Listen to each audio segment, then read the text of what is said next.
자, 다음 영상 시작합니다.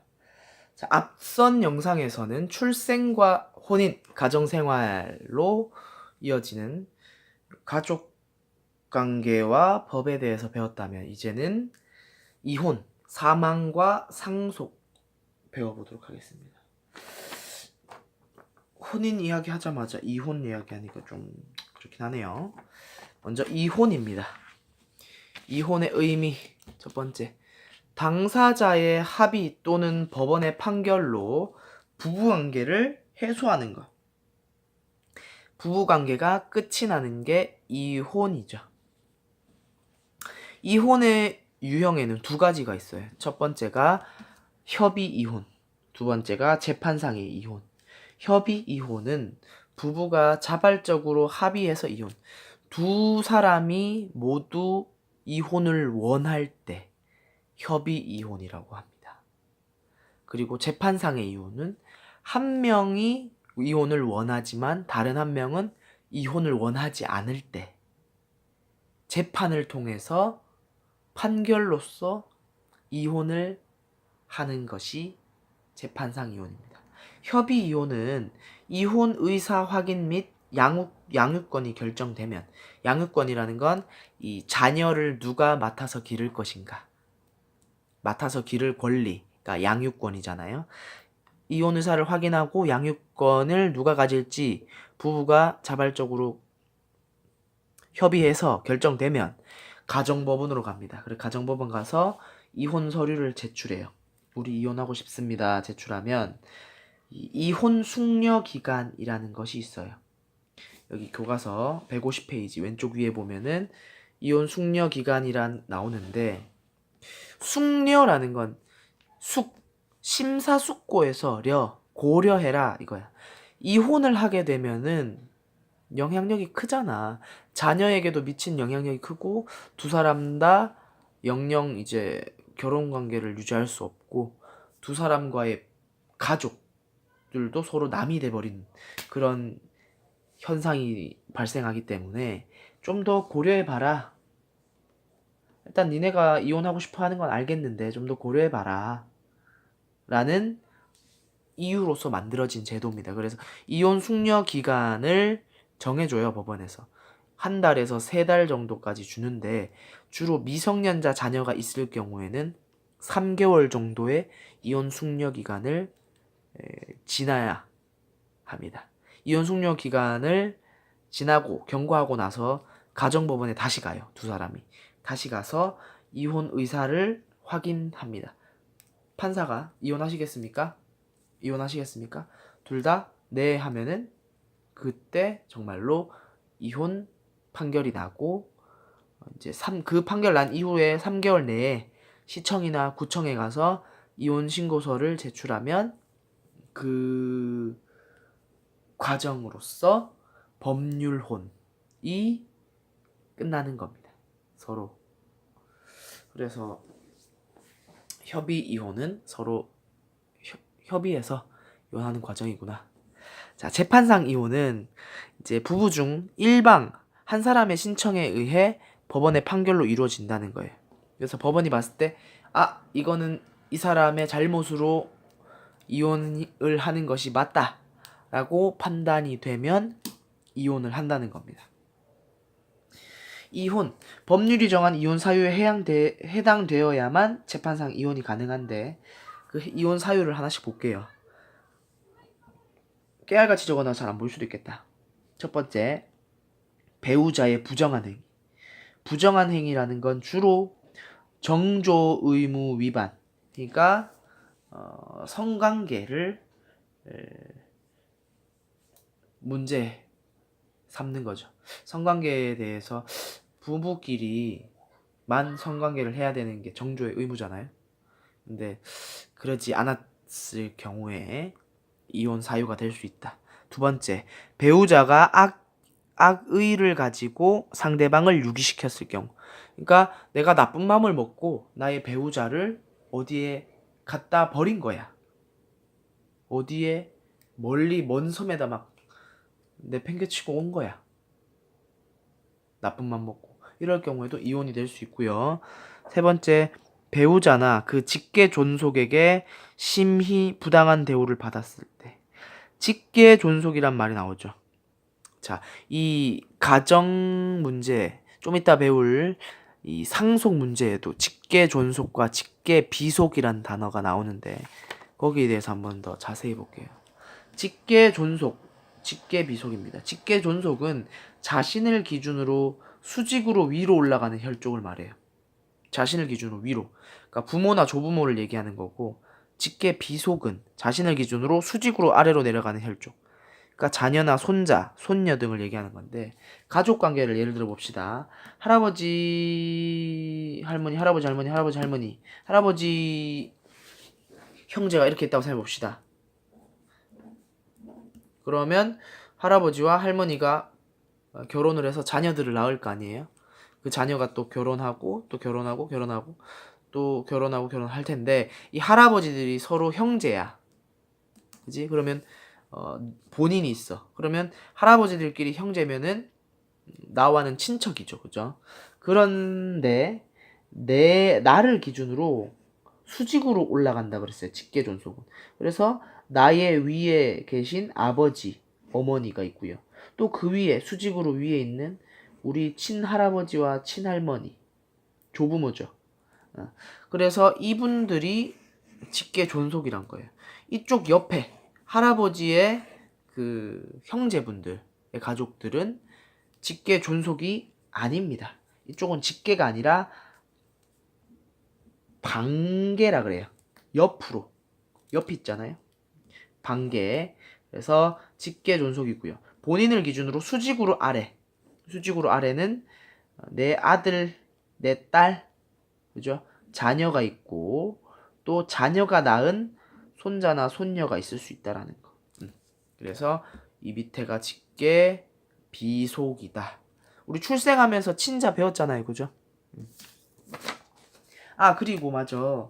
이야기 나온 김에 그 출생하면서 제가 빼먹은 게 있는데 빼먹은 게 있어요. 앞선 영상에서 설명을 했어야 되는데 빼먹은 게 있어요. 보세요. 친생자, 친양자 이거 설명했었죠. 그 다음에 여기 앞에 와가지고 다시 친권을 설명 안 했어. 이걸 넘어가가지고 네 번째 친권 간단히 설명할게요. 친권은 부모가 미성년 자녀에게 갖는 권리와 의무를 친권이라고 합니다. 그래서 부모가 미성년자 자녀에게 갖는 권리 중에서 하나가 거소지정권. 거소지정권은 거주할 장소를 말하는 거예요. 거주지를 지정할 수 있어, 부모님이. 너 이 방 써라. 너 저 방 써라. 방 배치 엄마 아빠가 할 수 있다는 거예요. 그다음 징계권. 아이들을 기르면서 아이들의 양육에 대해서 벌을 줄 수 있는. 그러니까 애가 잘못했을 때 벌 줄 수 있는 권리가 부모한테 있다는 거예요. 징계를 줄 수 있는. 또 보호 양육권의 의무. 보호 양육권과 의무. 아이를 보호하고 양육할 권리와 의무가 있다는 거. 친권과 관련돼서. 또 대리 및 동의권. 만 19세 미만은 부모님의 동의가 있어야 된다 그랬잖아요. 법률 행위를 하려면. 그래서 대리 및 동의를 할 수 있는 권리가 있고 재산관리권. 부모님이 이제 명절에 이제 용돈 받으면은 그거 가져가시잖아요. 그죠? 대학 갈 때 준다 그러고. 아무튼 그 자녀의 재산을 대신 관리할 수 있는 권리가 부모님에게 있다라는 거.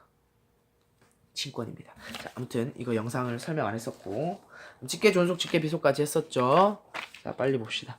그래서 배우자나 그 직계 존속에게, 그러니까 나의 남편이나 아내가 혹은 그 남편이나 아내의 가족들에게 내가 매우 부당한 대우를 받았어. 그러면 이혼이 된다는 거야. 또는 자신의 직계 존속이 배우자에게 심히 부당한 대우를 받았을 때, 나의 직계 존속이면 나의 어머니 아버지 혹은 나의 할아버지 할머니 등 그쪽 직계 존속이 상대방, 뭐 배우자의 가족이나 배우자에게 부당한 대우를 받으면 이혼할 수 있다는 거예요. 재판상 이혼. 배우자의 생사가 3년 이상 불분명할 때. 참 안타깝죠. 뭐 실종이 돼서 살아있는지 아닌지 모르겠다. 3년이 지나면 법적으로 이혼이 가능합니다. 이거는 당연히 협의 이혼이 안 되겠죠. 그죠? 어디 있는지도 모르는데 협의를 어떻게 해. 6번째, 기타. 혼인을 유지하기 어려운 중대한 사유가 있다고 판단되면 판사가 이혼을 판결할 수 있다는 점이에요. 자, 예를 들어 볼게요. 이 배우자가 상습적으로 가출한다. 그러면 이혼 사유가 됩니다. 근데 배우자가 임신이 불가능하다. 임신불능. 이걸 사유로 이혼한다? 불가능합니다. 이혼 안 돼요. 임신이 안 된다고 이혼이 성사되지 않습니다. 그 다음 경제적인 파탄, 지나친 낭비 이런 거는 이혼이 되지만 단순한 경제적으로 능력이 없다. 단순하게 경제력이 좀 나쁘다. 요 정도 사유 가지고는 이혼이 안 된다는 점. 또 별거 후 두 사람이 따로 살 수가 있죠. 사이가 나빠져서. 그 후에 제3자와 사실혼 관계를 맺고 자녀를 출산할 경우가 있죠. A와 B가 결혼해서 만나다가 사이가 나빠져서 A가 B랑 헤어진 후에 물론 법적으로 이혼을 하진 않고 떨어져 지내다가 A가 C라는 사람을 만나서 자녀를 낳고 살 수도 있잖아요. 이게 사실혼 관계죠. 혼인신고 안 한. 그럴 경우에는 A와 B가 이혼할 수 있다. 그래서 이혼에 대해서 봤고요. 교과서 150쪽에 이혼에 대해서 자세히 나옵니다. 조금 더 보자면 이혼을 했을 때 효과. 이혼을 하면 부부 사이에 모든 권리와 의무가 사라집니다. 즉 남이 되는 거예요. 다음 자녀를 양육하지 않는 부 또는 모의 면접 교섭권이 생깁니다. 아이를 아빠나 엄마 둘 중에 한 명이 기르도록 결정이 되겠죠. 양육권이. 그러면 기르지 않는 나머지 한 명은 아이를 아예 못 보는 건 아니고 만나게 해줄 수 있다는 거예요. 그래서 자녀를 만날 권리인 면접 교섭권을 가진다. 다음 부부 공동으로 마련한 재산에 대한 분할 청구권. 부부가 같이 살면서 재산을 축적하는 경우가 있잖아요. 그죠? 그럴 경우에 서로 이 재산에 대해서 얼마나 자신의 몫이 있는지 퍼센트를 따져서 나눠 가져갈 수 있다. 분할해서 요청할 수 있다. 과실이 있는 상대방에게 정신적, 재산적 손해배상을 청구할 수 있는 권리가 있다. 과실이 있는 상대라는 건 아까 전에 얘기했다시피 뭐 이런 사유죠. 정조를 위반했거나 상대방을 유기했거나 부당한 대우를 받았거나 뭐 이럴 경우에는 과실이 있는 거잖아. 그죠? 고의나 과실이 있는 상대방에게 너 때문에 피해를 받았고 이혼도 당해서 이혼을 해야 돼서 지금 너무 피해가 크다. 정신적으로 크다.